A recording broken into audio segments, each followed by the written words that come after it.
Да, дорогие коллеги, уважаемая госпожа Кутманова, уважаемый господин Тимеркулов, представители дипломатического корпуса и все уважаемые друзья, с кем я очень рада сегодня увидеться.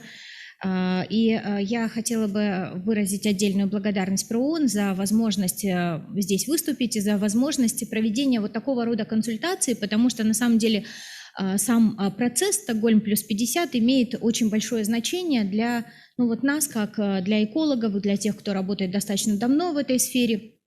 И действительно, моя задача сегодня рассказать и дать некоторые основные, наверное, самые важные вехи, которые хорошо бы нам держать в голове, когда мы войдем вот в эту дискуссию.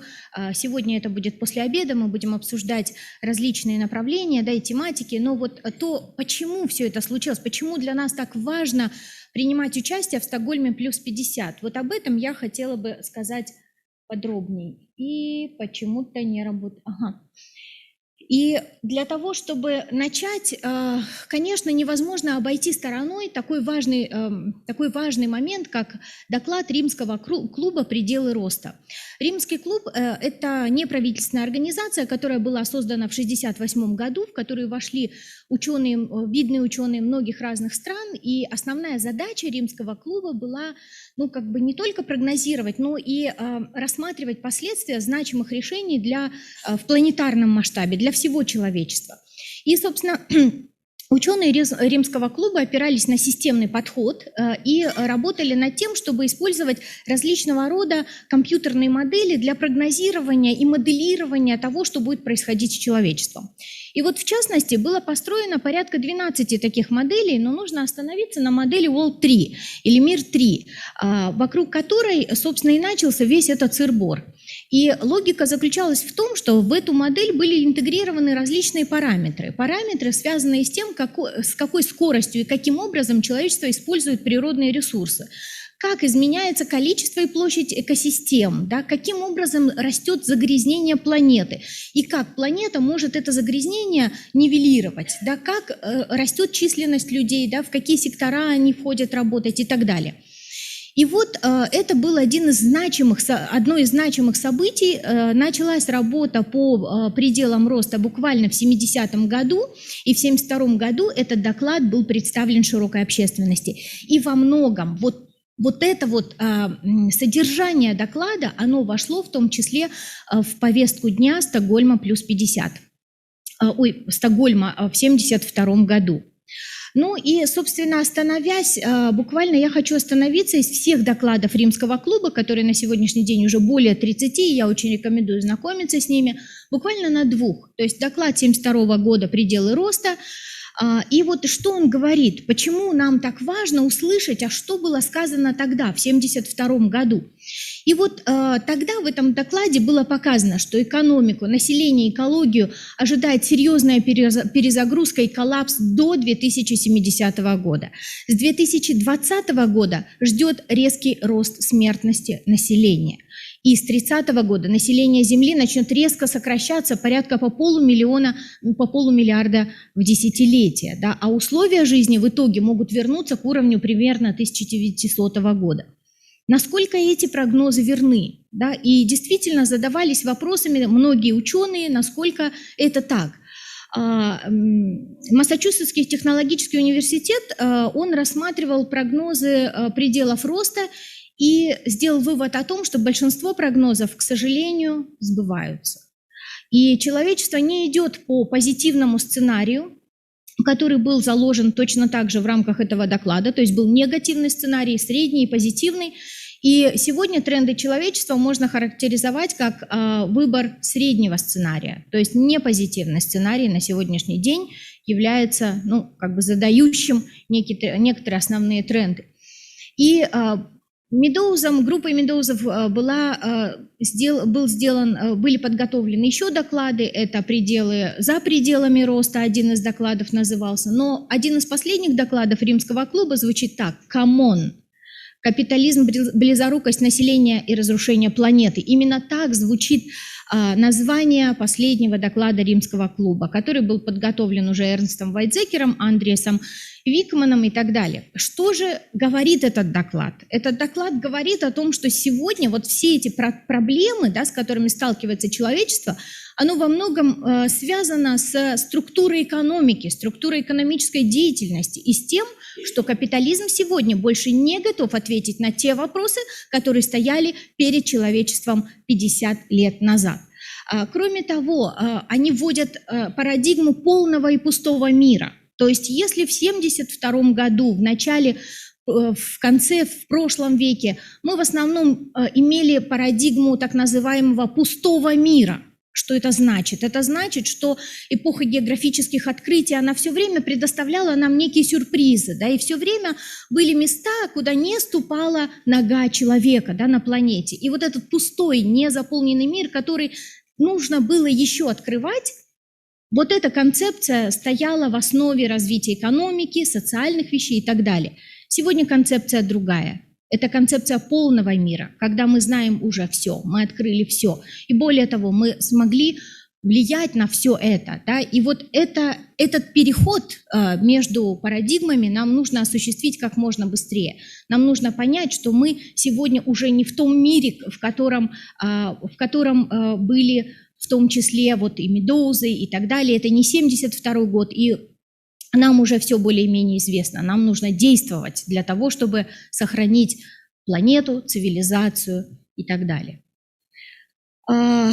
Основные вехи. Ну вот как сегодня уже говорила с моими коллегами, действительно, Стокгольмская конференция стала, наверное, вот таким крайне важным, задающим многие процессы в сфере охраны окружающей среды событием. И действительно, это событие, с одной стороны, оно очень пересекается с докладом «Пределы роста», да, с другой стороны, оно является спусковым крючком для запуска огромного количества процессов. Вот обратите внимание, создается Всемирная стратегия охраны природы, МСОП, да, или IUCN, Международный союз охраны природы, который создает Красную книгу и является разработчиком многих экологических конвенций. Начинает работу Международная комиссия по окружающей среде и развитию, которая получила название комиссия Гру Харлем Брутланд. И действительно, эта комиссия дает нам, как экологическому сообществу, как обществу в целом, очень серьезные наработки. В частности, она дает формулировку, а что такое устойчивое развитие. И в данном случае это является также пусковым таким элементом для того, чтобы для тех процессов, в которых мы сейчас с вами находимся. Конференция в 1992 году, конференция в Рио-де-Жанейро, где было принято 3 глобальных конвенции. И я чуть-чуть больше скажу о роли этой конференции в экологической политике. Принят Киотский протокол, где государства были обязаны уже что-то делать для того, чтобы сокращать выбросы. Всемирный саммит по устойчивому развитию в Йоханнесбурге основал десятилетие конференции в Рио. Саммит ООН по устойчивому развитию, который задал нам следующие перспективы, да, и следующую рамку целей устойчивого развития до 30 года. И вот в Рио-де-Жанейро Рио плюс 20 в 2012 году и Стокгольм плюс 40. Да, это тоже была важная веха в развитии экологической политики. И вот сегодня мы с вами находимся как раз в преддверии Стокгольма плюс 50. Ну, о некоторых из этих событиях я скажу больше, но сначала о том, а что все-таки конференция Стокгольм-72 принесла миру. И сегодня мои коллеги уже тоже говорили об этом, и в фильме частично говорилось, что, конечно, это был первый международный форум, на котором было заявлено, ярко заявлено, что вопросы окружающей среды мы больше не можем игнорировать, что они должны быть в повестке дня на всех международных форумах, и мы должны про это постоянно думать, и уже сейчас какие-то действия, сейчас я имею в виду в 1972 году, осуществлять какие-то действия. И тогда еще у Медоузов была надежда на то, что впереди достаточно много времени, и мы сможем, как человечество, что-то сделать. Да? Ну, сейчас посмотрим, а что же мы смогли сделать. Была установлена дата Всемирного дня окружающей среды 5 июня. Стокгольмская декларация была принята, и план действий по защите окружающей человека среды. И была учреждена очень важная программа ООН по окружающей среде, которая получила название ЮНЕП. Ну и, собственно, к самой декларации. Вы знаете, вот значение этой декларации сложно переоценить. И вот Динара Асиевна сегодня об этом говорила, что, во-первых, было введено изменение в саму систему прав человека.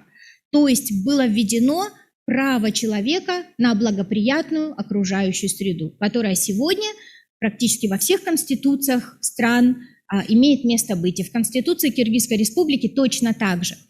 Природные ресурсы должны быть сохранены во благо нынешнего и будущих поколений. То есть вводится новый субъект отношения – будущие поколения. И это имеет также огромное значение, потому что сегодня до сих пор, несмотря на то, что этот субъект введен в правовое, так скажем, в правовое осмысление, но вместе с тем он не находит отражения в национальных законодательствах, в национальных политиках и так далее. Было признано, что человек является серьезной геологической силой и несет ответственность, то есть сила не только в том, что мы можем что-то менять, но и в том, что мы несем ответственность за эти изменения. И очень большая дискуссия была вокруг токсических веществ, потому что к 1972 году это были уже ряд серьезных и достаточно больших крупных отравлений пестицидами и ртутью и так далее. Стойкие органические вещества стали все больше и больше обсуждаться на повестке дня, да, и уже было показано их негативное влияние на иммунную систему, на генетику человека и так далее. И вот что очень важно, был поднят вопрос о ресурсах, и фокус Стокгольма был все-таки на то, чтобы развивать науку и все больше наращивать некие обоснования, почему это важно, почему нужно работать в этом направлении, да, то есть мониторинг, исследования и наука. Сегодня мы, как я уже говорила, находимся в чуть-чуть другой ситуации, когда мы уже знаем гораздо больше, чем делаем. Ну и вот возвращаясь к этому процессу Рио 92, Йоханнесбург и Рио плюс 20, дело в том, что в этом году это еще и 30-летие Рио. То есть год 2020, он крайне значим для окружающей среды и для всех тех, кто вовлечен в эту работу. Ну вот в 92-м конференция в Рио собрала действительно больше 200 стран, очень серьезное представительство было, и основные выводы, что ли, и основные решения, они были связаны с тем, что была принята повестка дня на 21 век. Кыргызстан также принял повестку дня на 21 век, и была повестка дня на 21 век для города Бишкек. Насколько она была реализована, большой вопрос. Были выделены 9 основных групп, и вот эти группы, которые мы сегодня говорим, что везде должны участвовать женщины, молодежь, фермеры и так далее, это было заложено в Рио в 92 году, сама суть. Но Йоханнесбург был более пессимистичен, и он сказал, что за 10 лет после Рио практически не было достигнуто серьезных изменений в сфере окружающей среды. И более того, решения как такового не было, но было зарегистрировано свыше 300 добровольных партнерств. И вот этот вот фокус на регистрацию партнерств и так далее, он все чаще виднеется на уровне международных различных форумов и так далее. Вот Рио плюс 20, он очень важный был форум для Кыргызстана, и мы подготовили тогда наша страна позицию по зеленой экономике. И здесь есть те, кто очень активно и много работал над этой позицией. Министерство экономики было во главе этой работы. Кыргызстан верен себе, как вот сегодня мы увидели тоже, и обратите внимание, в 2012 году выступил с инициативой, с горной инициативой, и точно так же радеет за горные страны, как и сегодня, да, то есть это не впервые, и Кыргызстан, как я уже сказала, вот он верен вот этой вот логике работы на международном уровне. И в том числе уже тогда Кыргызстан заявлял о том, что важно, и мы можем провести конференцию по вопросам адаптации изменения климата именно для горных стран в нашей стране. Вот. Действительно, мы очень хорошо и красиво тогда выступили, наша страна. Ну и возвращаясь к Стокгольму, вот схематично конференцию можно увидеть так. Сегодня уже многие говорили про тройственный кризис. Действительно, это климат, разрушение биоразнообразия и загрязнение. Но вот сердцевина документа, она из 3 блоков. Это наша ответственность перед поколениями, реализация возможностей – это главный фокус, потому что нужно действовать. И это и есть призыв Стокгольма плюс 50. И, конечно же, инклюзивность и взаимосвязь от обязательств к действиям. То есть необходимо вовлекать все заинтересованные стороны. Государство, к сожалению, не в силах решить и принять решения по всей повестке, связанной с окружающей средой. Будут реализованы диалоги лидеров, и это 3 диалога, о них более детально скажет Лира в своей презентации. Но они, в частности, первый из них это посвящен вопросам здоровой планеты, второй – восстановлению от ковид, и третий – это ускорение реализации ЦУР, в частности, экологических аспектов. 2 момента, на которые я хотела бы обратить еще внимание, которые важны для нашего размышления в контексте Стокгольм плюс 50. Это, значит, одна из них – это модель «Спасательный круг для человечества», которая была разработана Оксфамом. Вот обратите внимание, да, вот в середине это лишения, которые испытывают люди. Зеленым это как раз и есть безопасное, справедливое пространство для человечества. А вот за это границы биосферы, то есть границы, когда биосферная напряженность вызывает кризисные последствия. И вот давайте посмотрим, что у нас с этими границами сегодня. Вот внутренний круг – это 11 параметров, которые были выявлены на основе декларации Рио плюс 20 в 2012 году. А 9 параметров, которые вовне, были выявлены благодаря работе Йохана Ронстрема из Оксфама. И вот обратите внимание, что человечество до сего момента не достигло безопасного уровня ни по одному практически из этих параметров. То есть у нас практически 13% населения голодают, планеты, да? 10% не имеют доступа к образованию, практически 30%, около 40% не имеют доступа к адекватным гигиеническим условиям, огромный гендерный разрыв, энергетический разрыв и так далее. То есть, несмотря на то, что мы осуществляем эти действия, но разрыв по-прежнему огромен и велик в различных сферах социальной жизни. Но при этом мы умудрились выйти за рамки биосферной устойчивости как минимум по 3 параметрам. Это изменение климата, это биоразнообразие и это азотный цикл или загрязнение окружающей среды. Ну вот вы видите, как это сильно связано и очень согласуется с позицией Стокгольма плюс 50 про тройственный кризис. Конечно, это сейчас, наверное, главная повестка человечества. С одной стороны, вывести на уровень на уровень устойчивости и благополучия населения, но с другой стороны остаться при этом в рамках устойчивости биосферы. Об этом же говорит замечательный документ, который был подготовлен ООН. Это отчет о человеческом развитии, который получил название «Человеческое развитие и антропоцен». И здесь в рамках этого доклада уже фактически говорится, что да, мы вошли в новую геологическую эпоху.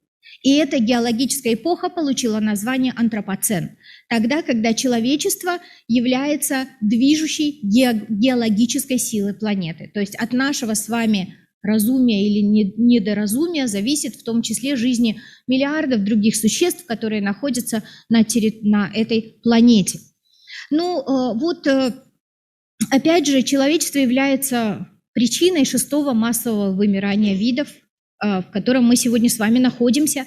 97% массы позвоночных на Земле – это люди и скот, который обеспечивает нас, да? А остальные всего 30% – это слоны, летучие мыши и все остальные существа, которых мы видим на картинках в основном, и это проще увидеть на картинках или в телевизоре, чем в живой природе. И их пространство возможной жизни, оно все больше и больше сокращается. И я обращаю внимание на этот документ и призываю к тому, чтобы его ознакомиться. Он есть и на русском, и на английском языках. Почему сегодня так важны вопросы биоразнообразия? Не просто потому, что это красивые картинки и природа это вот биоразнообразие, но потому, что экосистемы являются как раз кодом жизни. То есть это программа жизни, без которой жизнь на планете невозможна. Потому что именно экосистемы содержат сложнейшие взаимосвязи, которые невозможно выстроить человечеству никак. Нет еще такого уровня сложности. И для работающей в полную силу биосферы проблемы выбросов углекислого газа просто не существует, потому что биосфера миллионы, миллиарды лет поддерживала газовый состав атмосферы. А сегодня, почему в 1972 году появляется Стокгольм? Потому что тогда человечество переходит 60% барьер. То есть 60% экосистем должно быть на планете для того, чтобы поддерживать условия, необходимые для жизни. Мы перешли этот барьер в 70-х годах. Именно тогда человечество начало осознавать и чувствовать на себе вот эти изменения. Сегодня мы с вами находимся действительно в стадии уже вот очень так скажем, яркого кризиса, и время для действий у нас остается все меньше и меньше. По данным IPCC, это всего порядка десятка лет, то есть это не сотни лет, да, это десятки лет, и на самом деле мы должны осуществить изменения крайне быстро.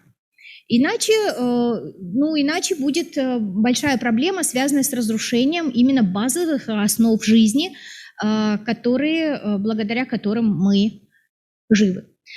5R. Этот путь предлагает Стокгольм плюс 50. Что это значит? Регенерация. Да, регенерация экосистем, сообществ, социальной устойчивости.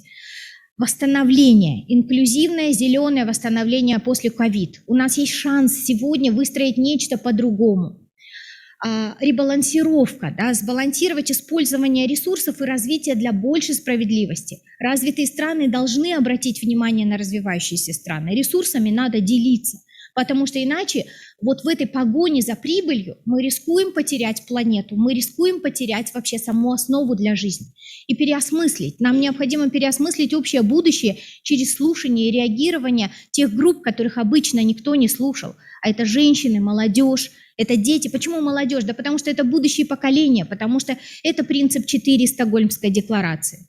Вот об этом идет речь, поэтому молодежь. Поэтому мы сегодня слушали Кундуз, и мы должны слушать молодежь все больше и больше, да, об этом. И женщины имеют непосредственное отношение к будущему поколению, потому что от их здоровья зависит, кто придет в мир в следующем поколении. Ну и что Кыргызстан? Дело в том, что в Кыргызстане действительно, как сегодня говорила уважаемая Динара Асиевна, есть много достижений, и это очень хорошо. Нам все чаще приходится чувствовать гордость за Кыргызстан, и это приятно. Но это не говорит о том, что нам нужно останавливаться. Нам нужно работать еще больше, потому что иногда просто приходится бежать крайне быстро для того, чтобы только остаться на одном месте, как помните из «Алисы в стране чудес». Итак, вопросы изменения законодательства опять будут стоять на повестке дня Стокгольма плюс 50, как и тогда, как 50 лет назад. И у нас сегодня замечательный шанс. У нас инвентаризация законодательства проходит, и мы можем его усилить, и мы можем сделать его более экологически чувствительным. У нас есть у единственных в регионе такой удивительный инструмент, как экологическая экспертиза нормативных правовых актов. Мы должны ее использовать более широко и активно, потому что здесь действительно, вот я выступала как-то с этой экспертизой, с этим инструментом на конференции стран СНГ, и они высказали даже зависть, надо сказать, белую, да, в отношении нашей страны, что у нас такой инструмент есть. Пересмотр системы управления.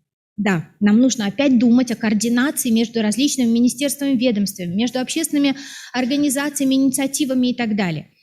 Сегодня у нас есть Координационный совет по зеленой экономике и климату, и это замечательное достижение. Но достаточно ли этого? Скорее всего, нет. Пересмотр экономических ориентиров.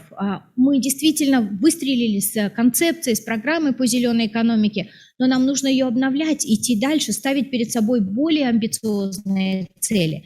И пересмотр систем оценки прогресса. Сегодня мы провели инвентаризацию индикаторов цели устойчивого развития, подготовили достаточно хороший, качественный добровольный национальный отчет по ЦУР, за что тоже спасибо вот программе развития Объединенных Наций, ООН в целом. Но при этом мы все еще выпускаем такую значимую часть, как состояние экосистем. У нас ничем оно не замеряется, не регулируется, да, а это крайне важно, потому что это международный дискурс, это национальные приоритеты и так далее. И вот в завершении своего доклада я бы, во-первых, хотела сказать вам огромное спасибо за ваше внимание, за вот тот напряженный интерес, который я чувствую здесь сегодня, да, но и пожелать успехов в том, чтобы мы наконец-то от слов перешли к делу, и к делам очень амбициозным, и к делам, которые на самом деле будут созидательны и приведут к тому, что в Кыргызстан у нас будет вот то, о чем говорил господин Тимеркулов, да, что он действительно станет заповедником, да, возможно, станет биосферным резерватом планеты, и это очень замечательная и амбициозная цель. Спасибо вам большое за внимание.